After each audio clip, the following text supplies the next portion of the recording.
E paz no trânsito é o que todo mundo quer. Você já ouviu falar em cultura de paz? Nesses tempos de intolerância política e ideológica, de atos desumanos contra refugiados, de violência contra travestis e homossexuais, de agressões contra moradores de rua, de fundamentalismo religioso, é até difícil falar em cultura de paz, né? Que nada mais é do que o respeito à diversidade, à solidariedade, o fortalecimento dos direitos humanos e da democracia, a busca do diálogo e a rejeição à violência. Bom, falar sobre esses valores é fácil, difícil é ver tudo isso na prática. E para falar sobre a cultura de paz, quem está hoje aqui no estúdio é o Gunther Alexander, que faz parte da Presença.com, uma agência internacional de notícias sobre humanismo, não violência, direitos humanos e desarmamento. Seja bem-vindo. Obrigado. Gunther, começa contando pra gente como surgiu o seu interesse sobre a cultura de paz e não violência. Bom, eu cresci num bairro, nos anos 80, em Itapevi, né, que é uma cidade vizinha de São Paulo, onde morria um por semana, né? Eu, quando era adolescente, tinha pensamentos recorrentes de me suicidar, tamanha atmosfera de violência e tudo isso.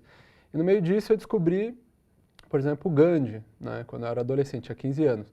E aí comecei a gostar muito desse tema, da paz, da não violência.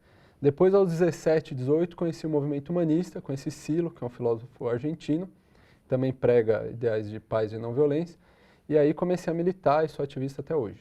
Essa cultura de paz, vamos deixar claro que ela não significa ausência de conflitos, ela significa a busca para solucionar os conflitos através do diálogo, do entendimento. É isso? O que é a cultura de paz? Através do diálogo, uma coisa é cultura de paz, outra coisa é não violência, né? O pacifismo, ele é uma denúncia sistemática contra o armamentismo.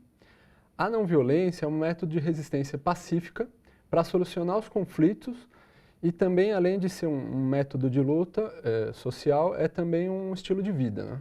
Sim. A não violência. Então, é interessante isso, que são conceitos diferentes, por isso que vocês englobam esses dois termos, né? Claro. E o ponto alto da mobilização global da cultura de paz foi a Marcha Mundial pela Paz e Não Violência, que começou na Nova Zelândia em outubro de 2009 no aniversário do Gandhi. E terminou na Argentina em janeiro de 2010. A gente, inclusive, vai ver umas imagens dessa marcha quando passou aqui pelo Brasil, em Pernambuco, foi isso, né? Exatamente. E como foi essa marcha? O que ela representou nesse período que ela aconteceu? O que representou ela ter passado pelo Brasil? Olha, a marcha foi um grande marco, assim, né? Ela ajudou a criar consciência sobre a questão da paz e da não violência. Hoje em dia a gente, por exemplo, tem muito consciência sobre questões ambientais, mas pouquíssima consciência sobre o que a violência representa na vida das pessoas, né? Então ela ajudou um pouquinho nesse sentido. Isso no mundo todo. Então ela espalha esse discurso da não violência e da paz no mundo todo. E as ações também, claro. E são vários movimentos que fazem parte no mundo todo dessa organização. São dezenas de movimentos. E hoje em dia qual é a função da marcha, do movimento? A marcha ela começou um momento, né? Depois a gente tem uma série de ações, por exemplo, todo dia 2 de outubro, como esse está chegando agora, a gente comemora, fazendo alguns atos no mundo todo.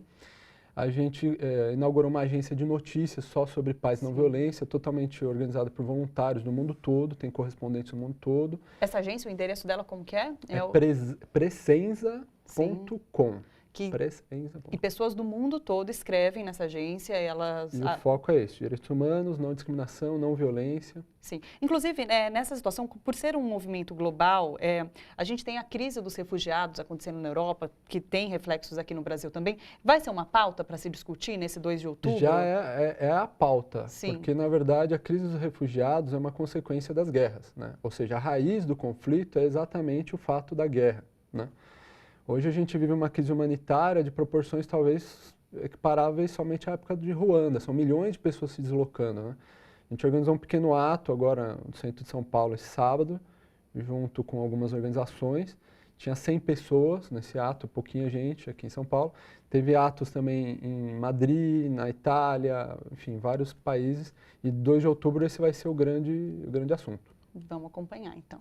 Quero agradecer a sua presença aqui, parabéns pelo trabalho que vocês têm feito. Obrigado. E a gente continua se conversando. Tá bom. Obrigada, Gunther.